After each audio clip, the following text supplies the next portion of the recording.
I know you have already Ukrainian passport. I do, yeah. Паспорт громадянина України отримує уродженець Сполучених Штатів Америки, нагороджений орденом Богдана Хмельницького 3-го ступеня. Fucking cock-sucking piece of shit. I will say, badasses don't look at the explosions. That's fucking sick. Because John Wick. It's John Wick.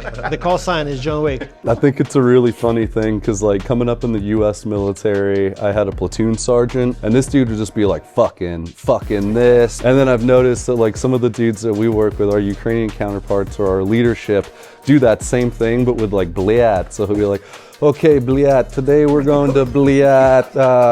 This is where you go, bliat. You do this, bliat. And it's like, all right, nothing has changed. Like, ты что, додик, bliat? Oh, suka.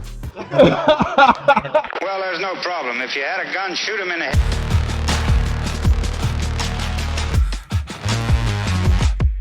Друзі, всім привіт! Мене звати Любомир Левицький, я кінорежисер, і це черговий випуск нашого блогу «Знімай, стріляй». І в нас в гостях сьогодні дуже круті пацани, це бійці Міжнародного легіону Джон Уік і Мюррей. Зараз ми переключимося на англійську мову, тому що хлопці говорять англійською, а для вас ми щось придумаємо. The first question will be, why are you here? Okay, and what's your backstory? How it happens that you're already here in Ukraine? So I came over in 22, like I think it was April, May time frame. I want to say the beginning of May I got over. And I mean, what brought me over here was just, I wanted to help Ukraine. I saw everything that was going on. I've been watching the build up for the training exercises on the border. And it was pretty evident like what was coming at that point in time. And then when Zeleensky said, hey, we would like people with these specific skill sets to come, like trained military professionals, I was like, that's me, I can do that.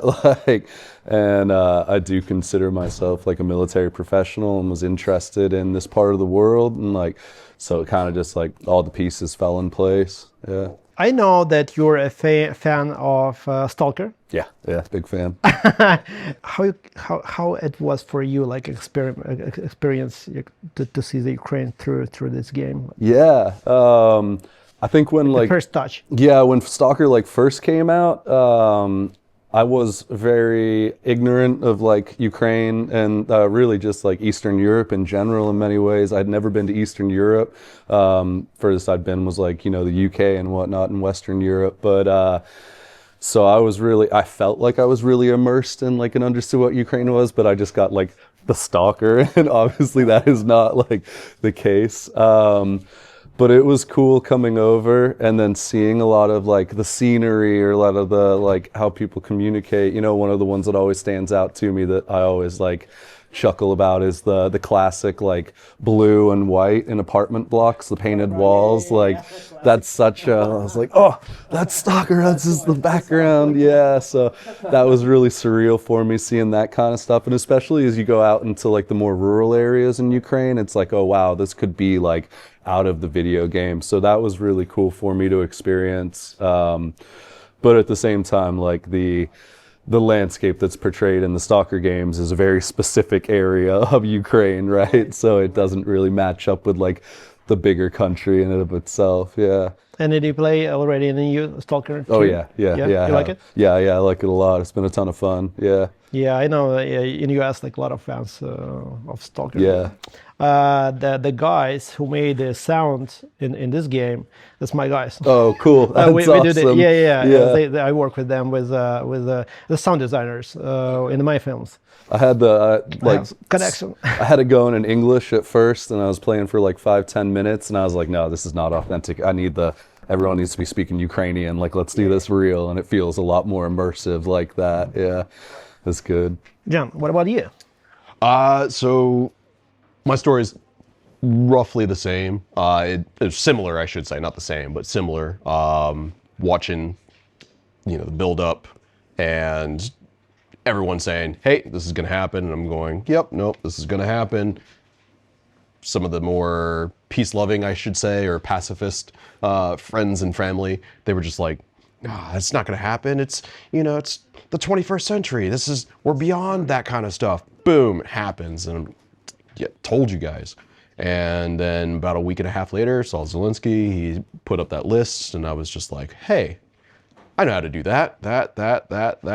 You know, the Marine Corps taught me all those things. I know how to do this stuff. I'm going to go over there and actually make a difference and try and, you know, protect those who are unable or incapable of doing it themselves, right? Because we all know that not every, you know, grandmother or grandfather or child can be there. So yeah, so I just... Cool. Well, I have bumps on my skin. So yeah, I worked with a NGO of sort, like a grassroots NGO. It was run by at the time it was like an army, like a retired army colonel or something like that. They helped get me a plane over to Poland, and then I just walked across the border with my sea bag and my backpack, and the border guards was like, "What are you doing here?" I'm like, "Here to join the Legion." So built up there and actually joined Murray's team, who just joined. You said like a week or two before I think maybe me? 2 weeks before Yeah. you. But you met each other in a Legion already, right? Yeah. Yeah. Well, Yep. like you just got done with Severodonetsk. I wasn't in Severo. We'd been out in Kramatorsk at that time. I linked up with a team there, and we were working like that area. I didn't go into Severodonetsk. It was all the dudes before me. I didn't get to take part in those operations, but yeah, I was there maybe like 2 weeks, and then John and a group of dudes came out and joined up with us. Yep. So, and then pretty much the rest is really history at that point, right? Cool. But I know you have already Ukrainian passport. I do, yeah. Паспорт громадянина України отримує Сібрук Мюррей Джордж, уродженець Сполучених Штатів Америки, нагороджений орденом Богдана Хмельницького 3-го ступеня. My congratulations. Honor for me. Thank you. Thank you. Yeah, I was lucky enough, or fortunate enough to get that. Yeah, Cool. super blessed. Aren't you the first Legionnaire to get it? One Officially? of several. There's a few people who got it at the same time I did. Yeah, but you're the first one, number one on the list, aren't you? Something like that, yeah. Okay, so you wanna build the you wanna build your future here in Ukraine, right? Yeah, yeah. So that's cool. That's super cool. That's a unique story, man. Can you tell me your first impression after your first operation, like a first experience here? Because this is a different war. This is like the different experience that probably you had before. Yeah. I mean, for first operations out here, that was in like summer of 22. Working some areas like to the west of, northwest of Kramatorsk. And that was pretty surreal. I didn't really like you have these expectations built up in your mind of like, okay, I've seen all this footage, you know, anyone who's interested in the military is just absorbing all the content they can. So like in my head, I was thinking, okay, we could be getting into this, and this. I remember going out, and it was like the one operation we went out and we kind of just sat in the woods a little bit farther back, and like nothing really crazy going on. And then the next one we were much more like up on the zero line. Drones flying overhead. Drones weren't really like super prolific at that time, so it was like, I'm pretty sure they were friendly drones, but everyone was freaking out a bit about that as to like, whose drone is this? Like Forever struggle. And yeah, and then just that was my first interaction with enemy artillery, and that was pretty, I was like, damn, because like I'd done a torn Afghan, and you know, outgoing artillery, yeah, we had RPGs shot at our cop and stuff, plenty of IED experiences and whatnot, but actually like having your area hit by like saturated enemy artillery was a new experience. I just remember thinking, this is pretty wild. Anyway, we have a strong enemy. Yeah, absolutely. That was the first indicator that, I guess amongst many, but one of the first indicators that this is a whole other beast. 1000%, dude. My first actual like time on the line, in the front line and everything was Mykolaiv Oblast. It was that first assault mission that we did. It was first time going out, and yeah, like Murray was saying, receiving artillery. First time getting that, you know, I'm sitting there, we're under fire from, there was a small firefight that happened, got that under control, moved up on the survivors of that firefight, took those guys prisoner, and as I'm sitting there holding security with my PKM, all of a sudden the first rounds from the other Russian artillery come in, and that landed, one of the first rounds landed in front of the house that we were in the backyard of. And I just remember I'm laying there and prone, and all is boom. I'm like, oh wow, okay, that seemed close. And then I hear, and this piece of shrapnel from the artillery round lands right next to me and rolls underneath my barrel. And I'm just like, huh. Pretty close. Mine, hot. All right, you're gonna sit there, but you're mine. You're going home with me. I actually gave that to one of my best friends back home as a wedding gift. As a wedding gift, I was like, "Here you go. This is the first piece of artillery that came down on me." Cool. But yeah, it was really cool. Surreal, I should say. In a messed up way, it was cool. In a messed up way, it was cool. I will say, badasses don't look at the explosions. That's fucking sick. Holy fuck. All right, let's get the fuck out of here. Yeah, I got a, Denmark Protection Group helmet. I do like good ear pro. I'm a big old nerd for that, so I like to run. Ops cores work well for me. When was Zaporizhia? This is back in 22. This is the helmet that we got from our donors that year. Okay, yeah. So this is that. I've been wearing the same helmet for almost 2.5 years now. What is patch means? So this is again, I'm a big old nerd. So this is an N7 patch, which is like it's from Mass Effect, the video game. Okay. So it's like the special operations, almost the Navy SEALs of humanity, and then unfuck yourself. Which is just a comment. Like I love it because I always tell like a lot of my guys either I'm fucking around or give them a bust in their ass or something like that. It's just like unfuck yourself, and they'll be like, what? Unfuck yourself. So one of my buddies runs a shooting group back in the States, does training and stuff for people. So that's his slogan for his company. He sorted me out with a bunch of patches when I came over here, and I handed them out. Yeah. And then next we got like belt setups. This is actually just a U-Tactics belt setup. I just like a real stiff gun belt. It's not super stiff, but it's comfortable, like nice borderline. It doesn't move around too much when I try to throw it on. I have my modifying groin protector here. That whole tall guy thing, I can't run it right here because it doesn't really protect my groin.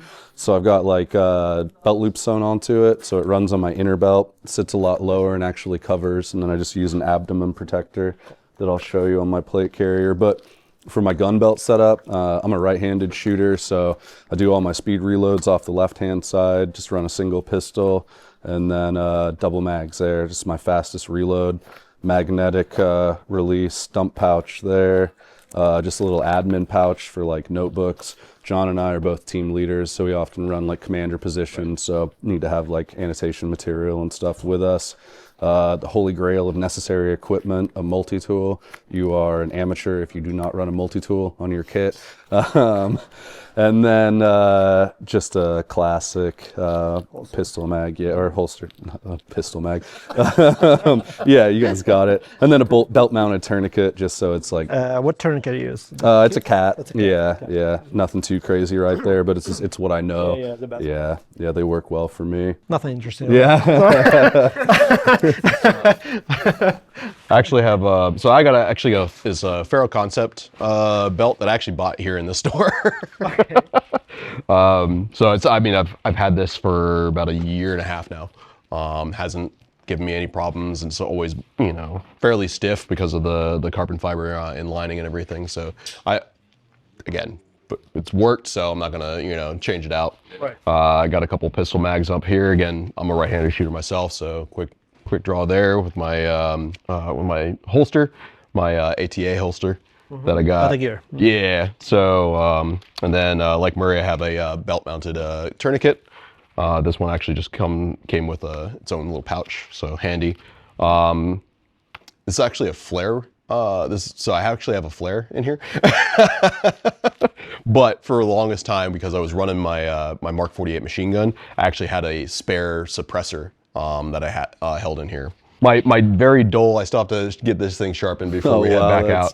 Now, you know, like now every soldier have to have, and they still like know what is hand to hand fight. Oh yeah. Yeah, Video. because of the video. It's Yeah. crazy, man. It's an LV-119 overt. Nothing too crazy to it. No heavy duty modifications. Just added internal soft armor for the cummerbund. Big fear of shrapnel out here, understandably. Can you compare the Ukrainian teams and US, like the experience in US teams? Like, what's the difference between the communication between, you know, like, I mean, what the first thing that you would say that make Ukrainian different from other? From my observations, I would say it's the established like doctrine has been around a long time in America. So like for my like Western schooled mind, like for example, like the use of things like fire support and like machine gun positions, that's a very established doctrine in Western military, used at almost like all levels of operations. And it's something that you see done in a different way in Ukraine because it's just doctrinally hasn't been around such a long time. Soviet doctrine doesn't use it in the same way. So you see Ukrainian teams often like just establishing their own doctrine and often doing it in really, really creative ways and doing things that you wouldn't be like, all right, like that's thinking outside the box there, using like saturation fire of RPGs while teams move and whatnot.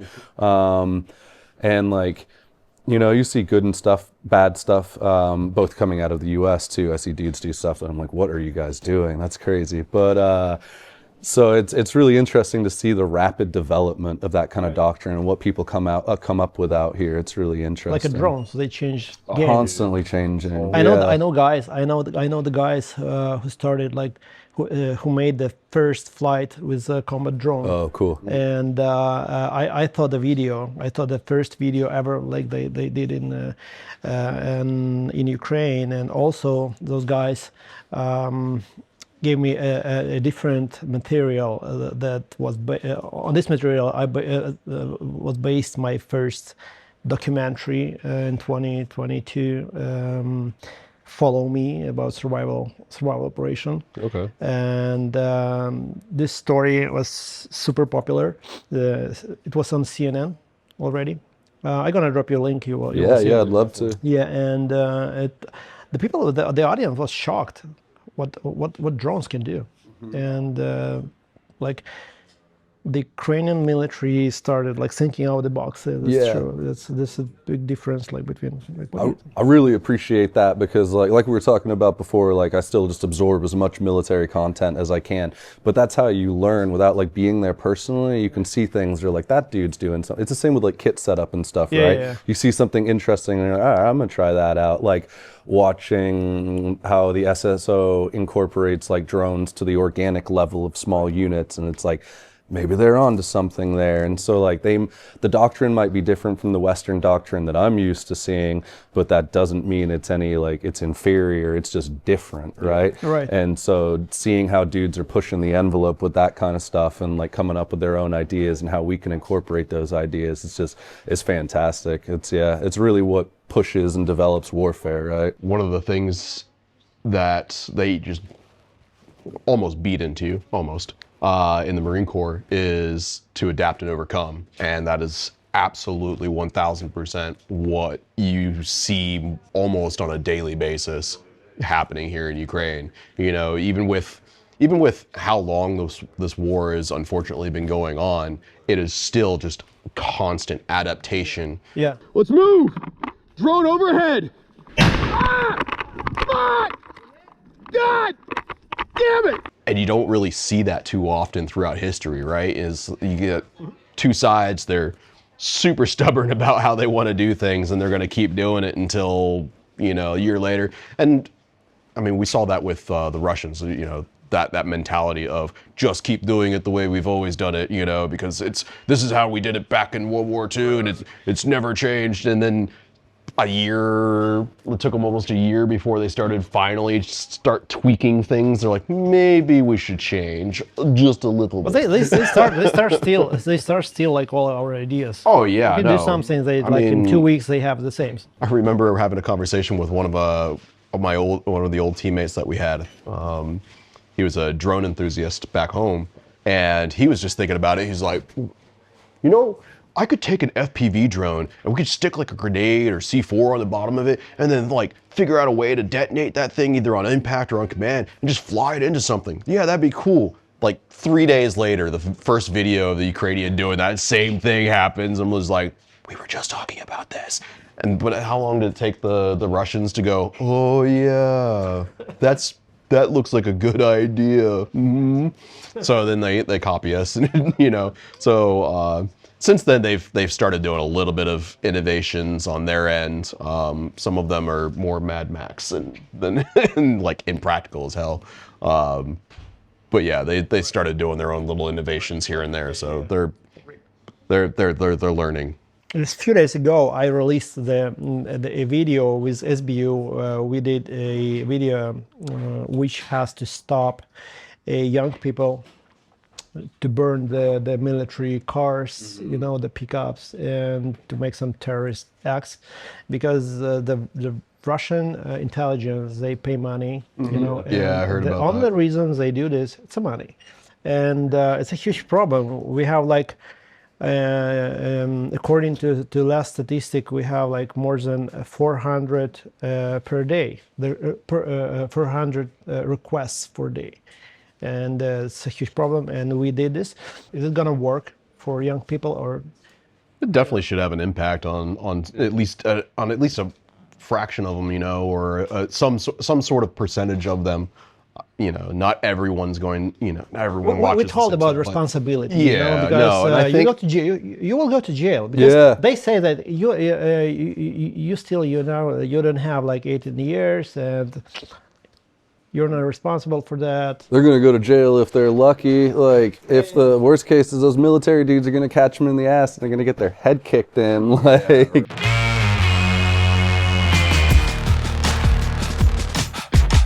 Україна продовжує перебувати в стані війни, і, на жаль, наш ворог не зупиняється на тому, що відкрито воює проти нас. Він починає використовувати ще терористичні способи якимось чином впливати на свою перемогу, бо не здатен вибороти її на чесному полі бою. Що він робить? Він починає під видом нормальних вакансій спробувати наймати людей, здебільшого це якісь молоді люди, і давати їм на виконання різного роду завдання, які потім можуть призводити до терористичних актів. Ми в Work.ua вирішили допомогти Службі безпеки України якось зупиняти ці спроби, тому разом з Любомиром Левицьким, який зняв ролик, застосували банер на всіх сторінках, який розповідає про те, що під видом таких вакансій можуть критися дуже небезпечні речі. Будь ласка, якщо ви хочете допомогти Україні перемогти, якщо ви хочете позбавити ворога такого впливу і забезпечити неможливість існування тероризму в Україні, повідомте всім, кому можете, про те, що відбуваються такі події, щоб не було жодного шансу під видом нечесних вакансій наймати людей. На Воркі ми їх блокуємо, але вони використовують різні канали, тому саме можливість про це розповідати і не дати ворогові задіяти такі інструменти надзвичайно важлива для перемоги.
залишатися на своїх місцях. Руки вгору, руки вгору. Мама! Мама! Будь ласка! Допоможи, мам!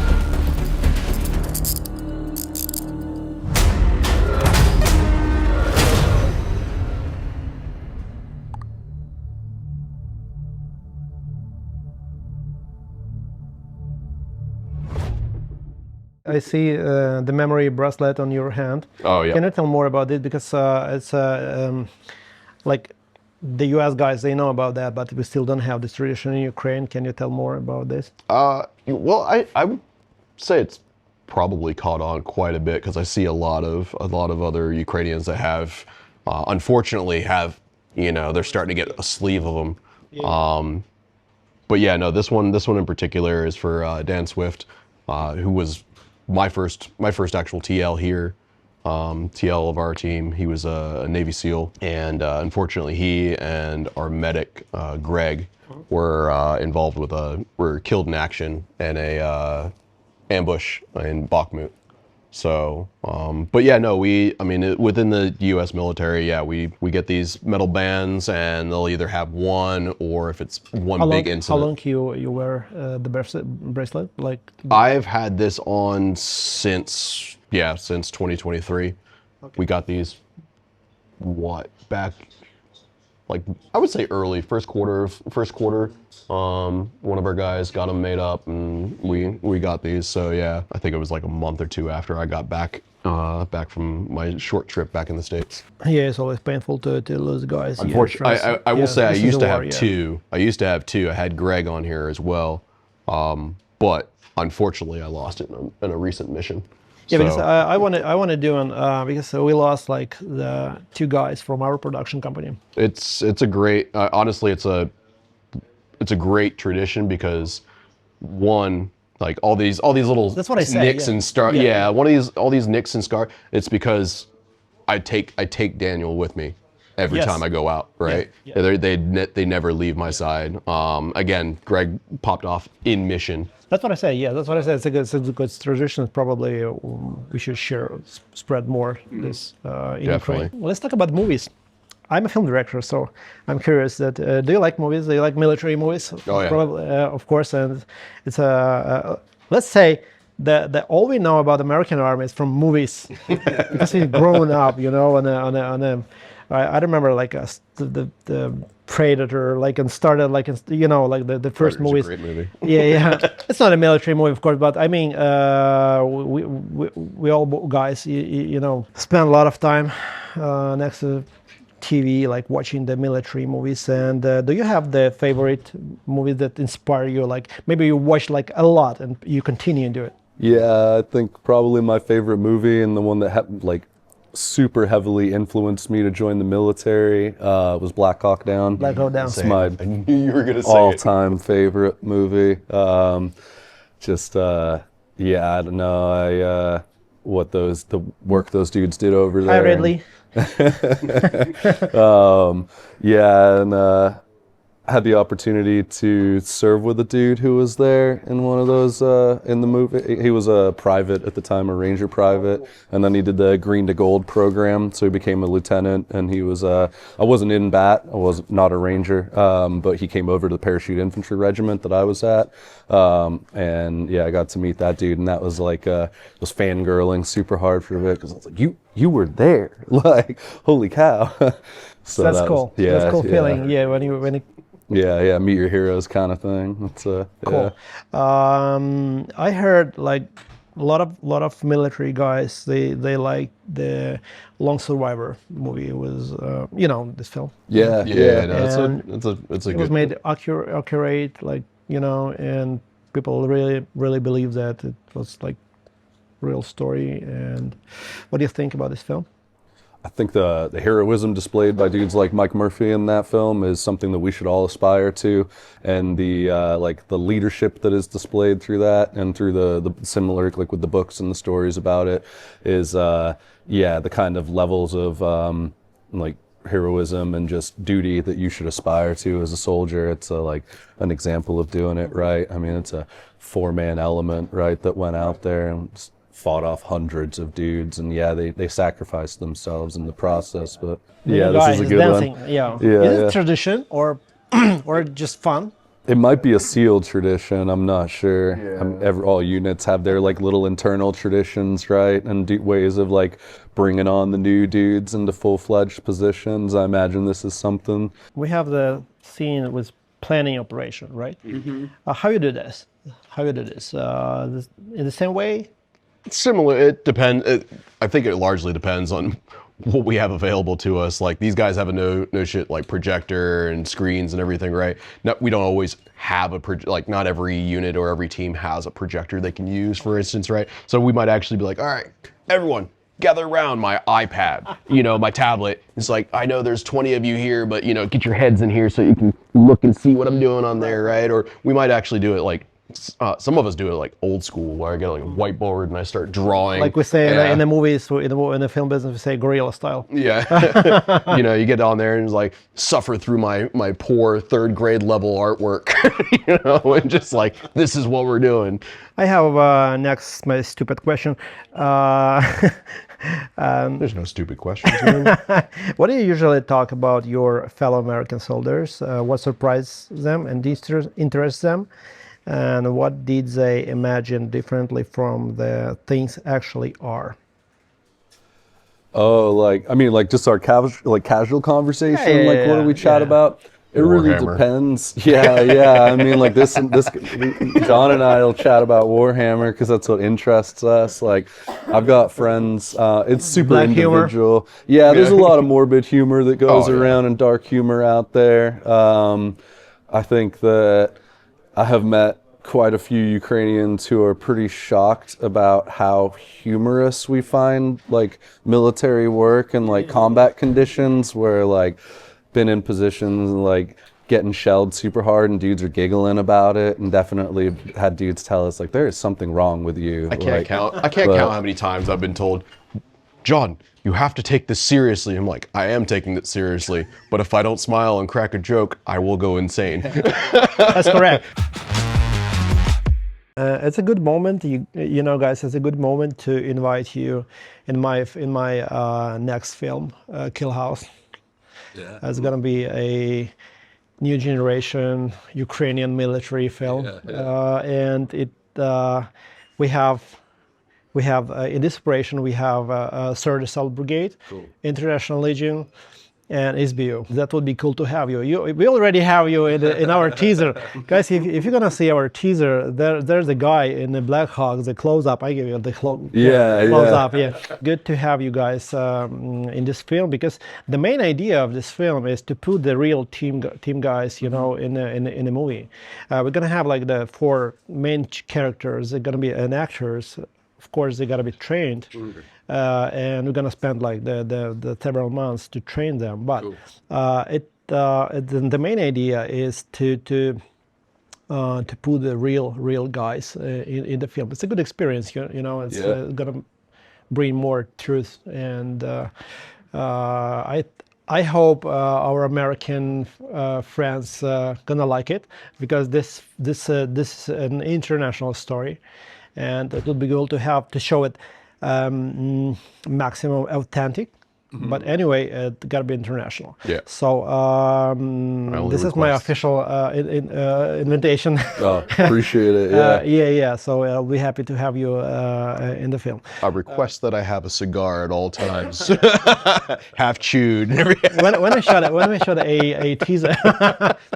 Up to you. When I shot a teaser, a lot of guys had a forest restoration group, the patches on them, and I thought the many people comments many comments that, oh, this is a Fall Guys. Okay, you can tell us more about a forest observation group. Do you know the guys, right? Definitely super popular in the U.S. The Fog dudes, and I've done a lot of good stuff. I think they've done an amazing job of like setting that precedence for like the tone of media that they put out is just very like them, like they've figured out like what works well, and they make some really, really cool videos. And I haven't had the opportunity to meet any of the dudes over here because I know they come over a few times. They come over a few times. Yeah, but I think it's They great. do collaboration. You see like a lot of stuff there. Yeah. So you can buy it. Yeah, I want to see what do you carry. Yeah, like every day. Okay, you carry this. Okay. I don't know where the best place to do this. The main part started. What's Okay, it's your. You still have your Glock. Yeah, so my primary weapon is a DDM4. Huge fan. Love this rifle. It's fantastic. The best rifle in the country. One of them. It's not here, but I also have the DD. Glock, right? Yeah, so I've got a Glock 17 as my issued sidearm over here. I'm a huge believer of red dots on pistols. Like, they're so accessible nowadays that, like, why not run a red dot on it? It's a cheat code for pistols. Like, if anyone struggles with pistol shooting, just put a red dot on it and like make life easier for yourself. Yeah, absolutely. So my issued is a 6-hour P320. It's got a far lighter trigger than the Glock 17. So you gotta be real proficient with your trigger pulls. But I will say that I've enjoyed this pistol. I really have. It's been pretty fucking accurate, and unfortunately, I don't have a red dot on mine. I'm more old school, you know, just freaking. But I also like, you know, brass check because John Wick. It's John Wick. The call sign is John Wick. If you're doing this, you know, I get guys who are like, oh shit, and you know, eject that round, or you're like, right? I'm just like, yeah, I'm good. In Ukraine, we have a lot of companies producing the tactical clothing and tactical stuff. We are developing like it's super, like, you know, fast in this industry. So do you like some Ukrainian brands already? I see you do. Like hoodie. Yeah, we have. Actually, we are here in Abrams now. Yeah. And here a lot of Ukrainian companies, they represent their stuff, tactical clothing. It's not just US, but anyway, I love the US brands like Vertex, like let's say Eberly Stock, yeah. But we have here like a lot of Ukrainians. So what do you like? I'm a big old gear nerd, so I like a lot of stuff, but I'm also like, I run like plenty of Cry. I have a Spiritus set up for my plate carrier and whatnot. And there's some stuff that I'm like, no, I'm gonna get name brand. But then there's also a lot of stuff like, if it's functional and it works, like why not support the Ukrainian manufacturers and buy their product? Like, I'm running several Ukrainian mag pouches on my kit, and they work. They're great. Same with grenade pouches and stuff. It's really about like balancing the cost versus like the quality of the item, and if it's a lot of the time it's just as easy to get it here, and it's like a lot cheaper. So. Yeah, that's the biggest. I think that's one of the biggest things. But over the years, I've noticed that. Well, I think some of it also goes to the fact that some of those products and those manufacturers, they're mostly making like airsoft products, and then they shifted to the actual military grade stuff. So it was a lot of guys were buying some of the airsoft stuff just as a stopgap, right? A band-aid to I need a pouch or I need a, you know, something else. And now you can get that same style of stuff, but it's military grade, you know, double stitch, Kevlar threading and everything. But it still has that lower price range. Buy the Ukrainian brand stuff because one, it works, and two, it's cheap, or I should say inexpensive. Cheap has a negative annotation in a lot of the way, depending. So it's inexpensive, right? Cost effective. There you go. And some of the guys will wear it, and like I still have a few Ukrainian pouches that I've been using for. You know, some of my machine gun boxes when I was running machine guns. I'm a fairly tall dude, so like I got a long old inseam, and I'm really picky about like combat pants and stuff. So like Abrams does their own combat pants. I'm a big fan of those. Those work well, and they like it's a hard thing to source in Ukraine sometimes, like getting ones. By the way, I with, have an Abrams pants on me. Yeah, yeah, It's not a combat, but it's they've got like, it's a weird thing, like finding combat pants that have like the right zipper setups and the right pockets that you personally like. It's very much like an individual specific thing. So yeah, I do recommend for like taller dudes to check out the Abrams pants, because that's one that's near and dear to me. Just it's hard to find ones that work well for my body type sometimes. Start a brand name of tall and badass. Ukrainian bad words. What? Suka. That's the first thing I got taught in Ukrainian. Yobaný v rot was first. And then one I use all the time now, my girl taught me, was like nichuya si blyat. Like, yeah. I haven't heard that one. It's like, I'm shocked. Or tisho dodik blyat. And yeah, that's a common one. Just driving around in the various cities, just being like, suka blyat nahoy. A lot of no pizda, blyat, muttered all over the place. Yeah, yeah. The mission briefings are just like, all right, guys, this is what we're gonna do, and if pistiets happens, this is what we're gonna do instead. Yeah, you understand everything, you know. I think it's a really funny thing, because like coming up in the U.S. military, I had a platoon sergeant, and this dude would just be like, fucking this, we're fucking, we're gonna fucking do this. And then I've noticed that like some of the dudes that we work with, our Ukrainian counterparts or our leadership, do that same thing, but with like blyat. So he'll be like, okay, blyat, today we're going to blyat. This is where you go, blyat. You do this, blyat. And it's like, all right, nothing has changed. It's all like the U.S. military, Ukrainian military. Different words. Yeah, the same shit, right? It's just a military thing. How you spend your free time? Like, what do you do? Like, do you like go to cafes? I mean, I know for like John and I currently, like we have a lot of work. So like we're on a break, but like every single day we just continue to work doing like administrative duties and stuff and development. Physical fitness is always a huge priority. So finding the time to fit that in. Well, rehab. Yeah, for injured dudes, rehab takes priority. Hey, that's fitness still though. And then like, yeah, I drink a lot of coffee. So like Do you like Ukrainian foods? Yeah, big fan. Yeah, I have been lucky enough to always live like right next door to a pizzata hata. Oh, okay. And so I eat it all the time. It's just like going back to that cost effectiveness. It's bomba. Yeah, absolutely. And so yeah, it's one of my favorite places to go for sure. By the way, we have like the whole country, like all Ukrainians, they still keep donating for army. Yeah. What do you think? If can we imagine the same situation in U.S.? Would the American people donate, like, would they support like that an army, or would they just say like, no, it's just government have to do it? I would say yes. Yeah. I would say yes, largely. I mean, I feel yes. Yeah, like if this was, the shoe was on the other foot, and this was happening in America, for instance, right?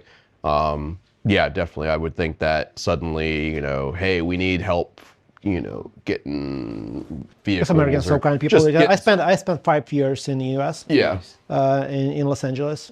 And by the way, And by the way, like you heard about the fires. The fires. Yeah. And there were a lot of donations for people who lost their houses. Yeah.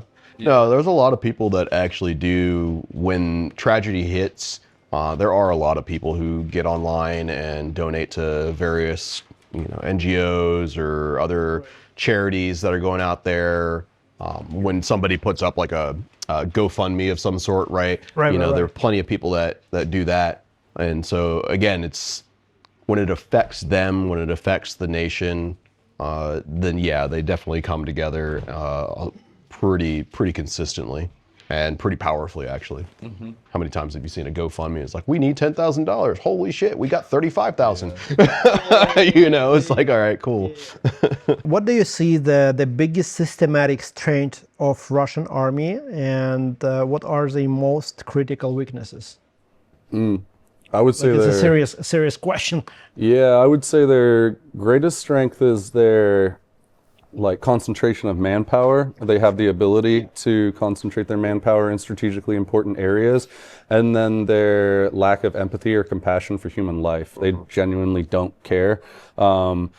Which you'd be like, it's a weird one, but like that not caring what happens to your soldiers allows you to be much more frivolous with their lives and just say, oh, just go do it and just order people to it. And on like the alternative being like if you are a commander who does care about the welfare of your troops and you want those guys to come back at the end of the day, it makes it more complicated because you have to figure out the best way to like get the job done while still like protecting those troops as much as possible.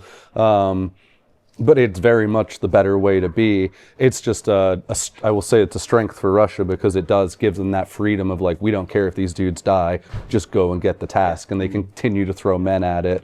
But their greatest weakness, I think, would be in that same, the flip side of that, right, is that they don't have, their soldiers might be politically indoctrinated, but they're surely not like, I'm doing this for my commander. Like I'm not motivated, they're not motivated by like I don't believe they're motivated by a sense of like unit camaraderie or pride. It's like, okay, if I don't go do this, my commander's gonna shoot me, so I have to go and do it. Like, whereas you have or just money. Or just yeah, exactly. I was gonna say to bring up their families, they're doing it just for their family back home because their military service, be it a week or, a year long, is still going to probably net their family more money than they would have made that year anyway. So yeah, 100%, they're motivated by different things, but it's definitely, I think their only drive is fear, fear that they're going to just get killed by one of their own guys or be maimed or whatever. And probably do you have some messages that would you like to send to Ukrainian audience, the guys who watching you? For like a takeaway from this video, like if anything we've talked about would be like, take care of your kit and equipment. Think about how you set stuff up. Don't just slap stuff together because like this is how many mags and grenades I have to carry, so I'm just gonna load them on there. Like there's treat your job like an art and like you're an athlete going to do a sport. War isn't a sport by any means, but you can treat it very similar. So put care and thought into how you set up your equipment, and then put care and thought into the training you do with that equipment to prove whether or not it works. Before you go out onto the battlefield, make sure your equipment's set up so the way it's going to run well for you. Same with your weapons. Invest in yourself, really. Money spent on equipment that's going to save your life or save someone else's life is money well spent. And then talk to your friends. Continue to develop yourself within your community and your circle. I talk to my friends back in the States pretty frequently. Like shout out to B. Weldy and the boys, but those like I constantly come back to them and talk about stuff. You don't have to spend all of your money on the most expensive name brand stuff. You can do the same job, the same work on some of the lesser known brands. It works. I want to thank you guys. Thank you for your time. Thank you for your service. Thank you for your due. Thank you. Big respect for your choice and for your for everything you do for this country.